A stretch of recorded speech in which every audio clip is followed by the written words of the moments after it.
ଶୀତ ଆଉ ଶୀତ ପରି ଲାଗୁନି। ଶୀତ ଆଉ ଶୀତ ପରି ଲାଗୁନି।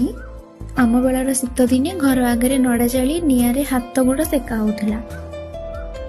କୁକୁର ଛୁଆ ବେକରେ ଗୋଟେ ଗୋଟେ ସୁତୁଲି ବାନ୍ଧି ଦେଇ ତା ପଛରେ ଧାଇଁ ଧାଇଁ ଆଣ୍ଠୁ ଖଣ୍ଡିଆ ବି ହେଉଥିଲା।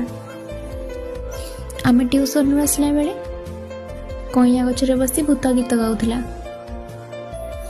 ଆମ ଗାଁରେ ଫୁଟୁଥିଲା ଢେର ହଳଦିଆ ଗେଣ୍ଡୁ ଫୁଲ ଆଉ ହରଗୌରା ଫୁଲ, ଯାହାକୁ ଆମେ ଫ୍ରକରେ ଲୁଚେଇ ଚୋରି କରି ଆଣୁଥିଲୁ। ଆମ ବେଳର ଶୀତ ଦିନେ ହଉନଥିଲା ବେଦନାର ବର୍ଷା କି ଭବିଷ୍ୟତର ଅନ୍ଧାରିଆ ସକାଳ ଆଉ ପଇସା କମେଇବାର ଚିନ୍ତା। ଆମ ବେଳର ଶୀତ ଦିନେ ଆମ ବାରି ଗଛରେ ବରକୋଳି ହେଉଥିଲା, ଯାହାକୁ ମୋ ଜେଜେମା ଲୁଣ ପାଣି ଦେଇ ଶୁଖେଇ ରଖୁଥିଲା। ଆଉ ସ୍କୁଲ ଖାଇ ଛୁଟିରେ ଘରକୁ ଆସି ଫ୍ରକ୍ ଆଗ ପକେଟରେ ପୁରେଇ ମୁଁ ଲୁଚି ଲୁଚି ନେଇଯାଉଥିଲି। ସେଥିପାଇଁ ବହୁତ ଗାଳି ବି ଶୁଣିଛି। ଆଉ 4ଟା ବେଳେ ବିସ୍କୁଟ ଖାଇ ଖାଇ ଟ୍ୟୁସନ ଯାଉଥିଲି।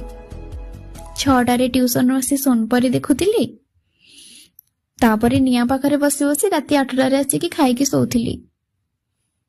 ଆମ ବେଳର ଶୀତରେ ପାଠ ନଥିଲା କି ଚାକିରି କରିବାର ଚିନ୍ତା ବି ନଥିଲା। ଆମ ବେଳର